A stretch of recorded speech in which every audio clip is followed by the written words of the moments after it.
Well, hi, it's Chris from Implied Music, and you're not going to see my face today because we're doing a keyboard skills video. A lot of you I know are composers and producers. You come at it from being a guitarist or a singer. You don't have a lot of keyboard skills, but so often we've just got to use the keyboard. So that's what we'll talk about today.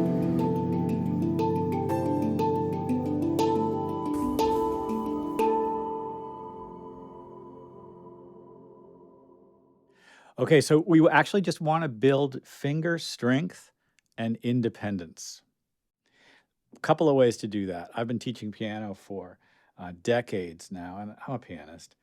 And I've discovered that there are a couple of approaches which will build strength quickly, build confidence and dexterity gradually, and increase over time. I'd like to share them with you. So here's the first one. It's a simple exercise that we're going to do, hopefully in all keys. Let me just show it to you, the first 5 notes of the C scale. I play all 5 notes, curl my fingers, and support the weight of my arm with those fingers. Each finger is bearing down on a key, but only by the weight of the arm. Lift my thumb, play.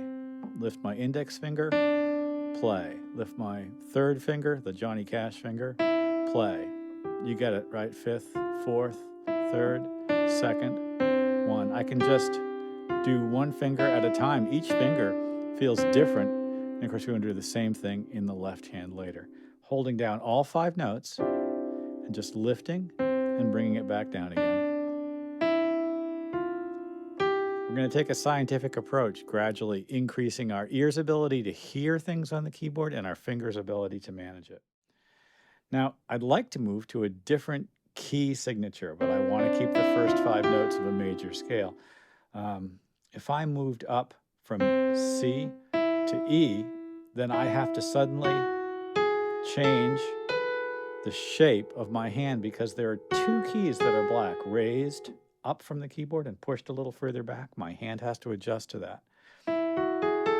Whole step, half step, whole step. Same deal, up and down.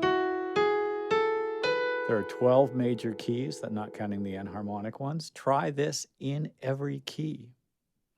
That in itself will give you an enormous boost forward on the keyboard. Now, once you feel like you can play the first 5 steps of the scale, try the next group of 5 steps, starting on the 2nd step of the scale. Gradually, of course, 3rd, 4th, 5th, 6th, and 7th. Okay, that's the first exercise, and that may take you a month to begin to feel like you've got it under your fingers. The next step is to begin to play combinations of things. And what I'm going to suggest is this.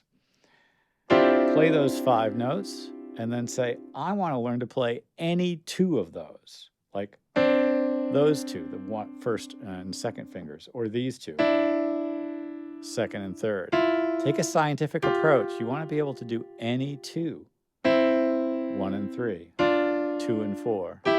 3 and 5. If I was going to make my students do one exercise, it would be 1 and 3, 2 and 4, 3 and 5, 1 and 3, 2 and 4, 3 and 5. It's called legato thirds. And if you do it in every key, you begin to really get a sense of strength and command. Take a scientific approach to your playing. Now, 3-note groups. Well, 3-note groups are pretty easy in 5-finger things because really there's that, and of course all the ones that are right next to each other. The whole time your ear is getting more thoughtful and stronger.